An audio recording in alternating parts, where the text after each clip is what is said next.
The suspect's vehicle sped off and the fugitive were never caught. The sudden demise of the police officer created a restless soul, and to this day, the incident of the high-speed chase is recreated over and over and over. At times, the ghost police car may be behind your car, thinking you are the suspect vehicle from 1954. It is rumored that the suspect car he was chasing was the member of the KKK.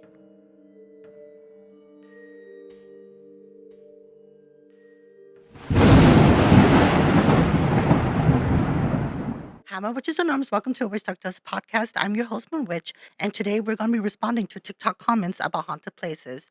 So usually I do have my co-host Miguel, but he's not here.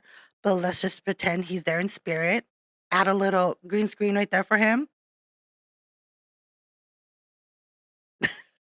Now, before I get into the podcast, viewers' discretion is advised. Everything we talk about is just pure speculation, and obviously, if you know the word urban legend, you understand. And for audio listeners, discretion is advised as well.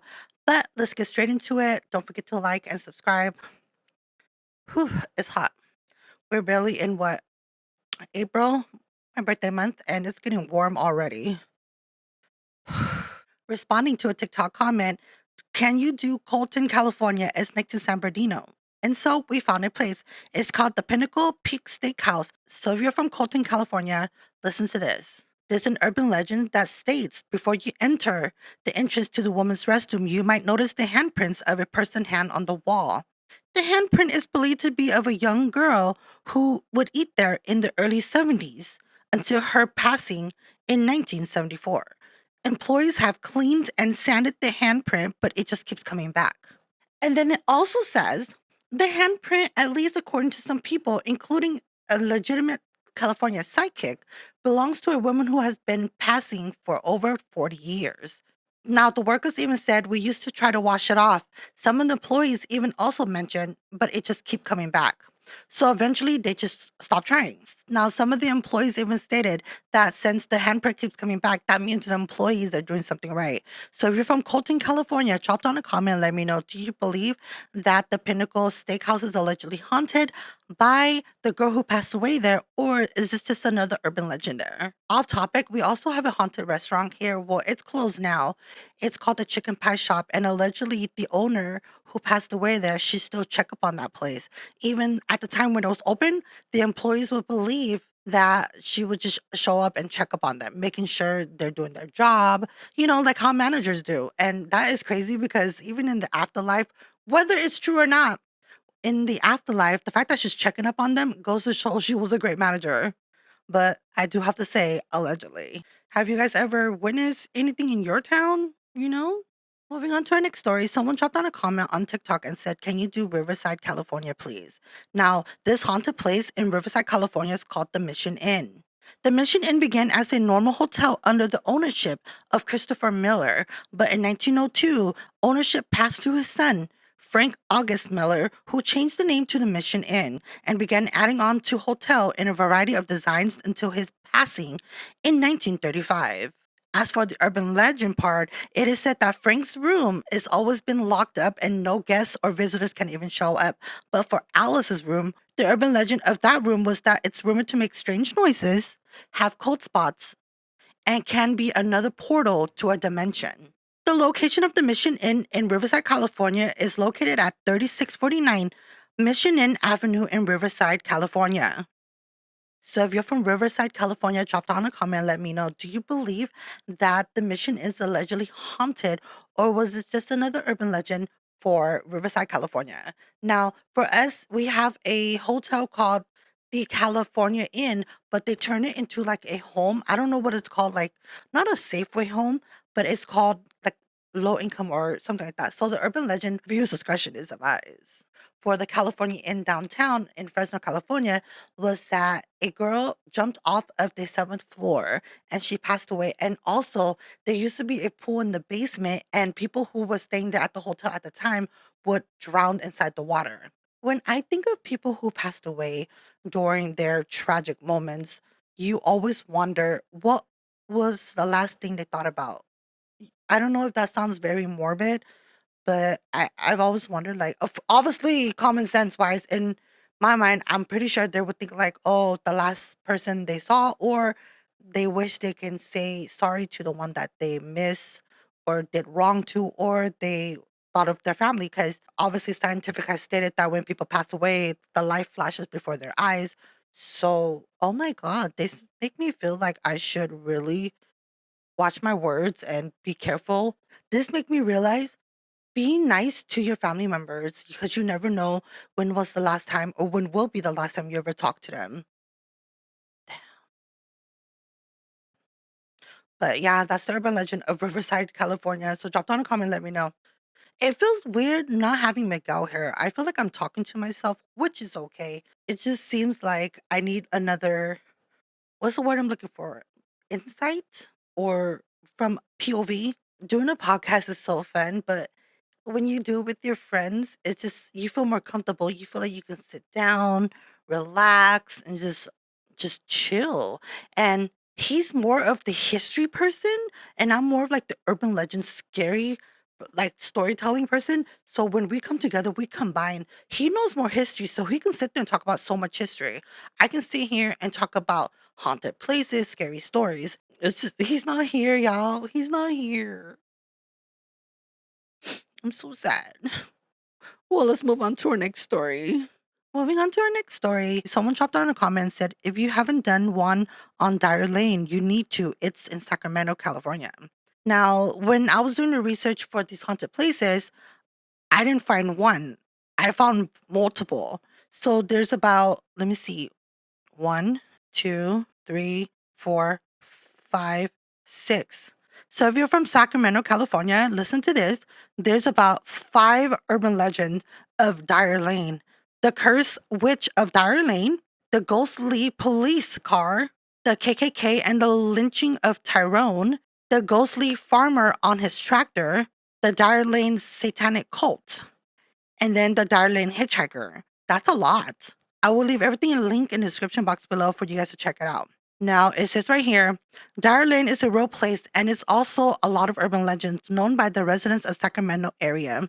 Here are some of the stories of Dyer Lane. All urban legends, there is some foundation of truth. Here is the breakdown below. There's one called The Cursed Witches of Dyer Lane. Legend has it that a cult of witches would gather in the area of Dyer Lane from 1932 to 1934. The witches, about six of them, would practice their Wiccan skills in the secluded field and around Dyer Lane area. Little did the witches know that a group of boys had been following them and secretly spying on them. On one particular night, the group of boys snatched two of the witches and held them down and S8 them. The other two ran off into the woods screaming. After the boys had S8 the two witches, both witches were crying and yelled a curse at the boys and said they would tell the police. One of the boys strangled one witch and the other one ran away. One of the boys grabbed a large rock and threw it on the girl, hitting her on the head and instantly unaliving her. Both girls that were S8 were now passing away. The cursed boys that committed these two crimes died of unnatural causes. One boy was hit by a truck and passed away 3 days later. Another boy was mugged on the street of Los Angeles and penciled in his stomach. Now, for audio listeners, I said stabbed. Audio's discretion is advised. He also bled to death. This happened 4 months after he encountered the witches. Another boy, while swimming in Sacramento River, was taken under by an unknown current and drowned. The last boy who was involved in a skiing accident hit a tree head on and died quickly. It is said that if you encounter the cursed witches of Dyer Lane, you will automatically have a curse placed on you. That curse will lead to your ultimate death. Okay, okay, this one is scary. This one is scary. If you ever hear about a place being cursed by a witch or three, don't go there. You never know. Are you willing to take the chance? Y'all, are you willing to take a chance and be like, I'm just going to go over there. Yeah, it's allegedly cursed by witches, but let me go find out. Why would you want to find out if a place is really cursed? And the fact that these witches cursed that place, hello, spirit attachment. You don't mess with things you don't understand. There's a difference between paranormal investigators because I'm pretty sure they're prepared and they know what they're going to do and they're already like, okay, something's going to happen, but I'm still going to go and try to figure it out and try to do my paranormal investigation. But I'm telling for y'all that's unexperienced and don't know at all, don't do it. Don't be that naive. Like that TikTok sound, don't be dumb, dum, dum, dum, dum, dum. Sorry. So now, the other urban legend of Sacramento Dyer Lane, California, is that the legend has it that at night you might encounter a police cruiser on your back bumper. You look back, you see the headlights, you see the red lights and the police driving looking slowly. You stop your vehicle and the police car simply vanish. Oh, hell no. The story goes back to 1954, a policeman who was involved in a high speed chase on Dyer Lane. When the suspect vehicle stopped, the passenger of the vehicle stepped out and was pupilled by the police officer. The suspect vehicle sped off and fugitives were never caught. The sudden demise of the police officer created a restless soul to this day that the incident of the high speed chase is recreated over and over and over. At the time, the ghostly police car may be behind you thinking you're the suspect from 1954. It is rumored that the suspect car he was chasing was the member of the KKK. Allegedly. Let me say this, allegedly. You guys, that is crazy. So, oh, I'm getting scared. Off topic for Fresno. This is urban legend of Fran Road where the cop actually pulls you over and give you a speeding ticket. Thinking back to the story now, if an officer pulls you over and he's a ghost cop and he give you a ticket, okay, let me tell you the story. So the story was a person was driving and they got pulled over by a police. The police gave them a ticket. They went 2 days later, or I think a week later, to go pay the ticket. And the officer said that this is not in void, meaning this ticket doesn't exist. The police that gave it to you passed away. Thinking about it now, how can a ghost police at that, give you a ticket from a book that is either not real? How is that even possible if it's not physically there? How can a spirit give? Oh my God. Okay, so ghosts exist, but do ghost paper or ghost car exist? Like, off topic too. Sorry, I know I'm rambling because I'm by myself. But do you guys ever seen that video of this officer chasing this car? And when he was chasing this car, the cop showed up to the fence, and then when he looked, the car ran through the fence. Like, so the police stopped and said, "What the heck?" The car that was driving literally went through the fence because it was turning like this from the POV and it went shoo, and the officer got there, but the fence was normal. And then the car just disappeared into the night. I am not an expert about ghost stuff, but can ghost paper and ghost cars exist?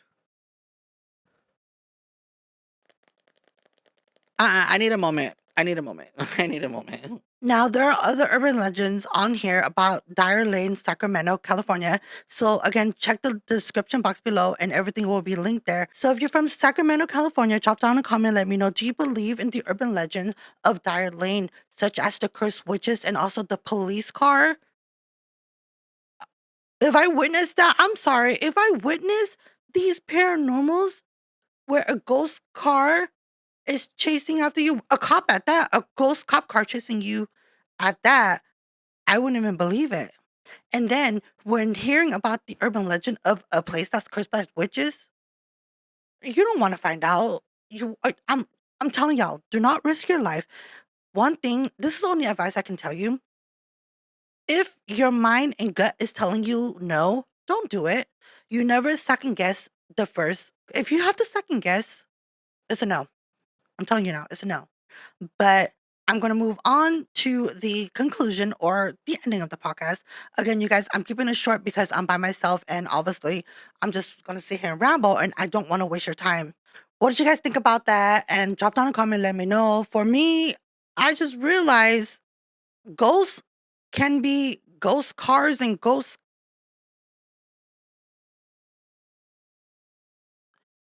police siren just came on. Confirmation. Well, thank you guys for joining WitchDarkTales podcast. And I know it's short, but again, this is just me by myself. And if Miguel was here, obviously we would have more conversation. But again, I don't want to waste your guys' time. So thank you guys for watching, and I'll see you Sunday for a visual on YouTube. And on Monday will be audio. But with that being said, blessed be my witches and norm. Bye, everyone. I'll swear out.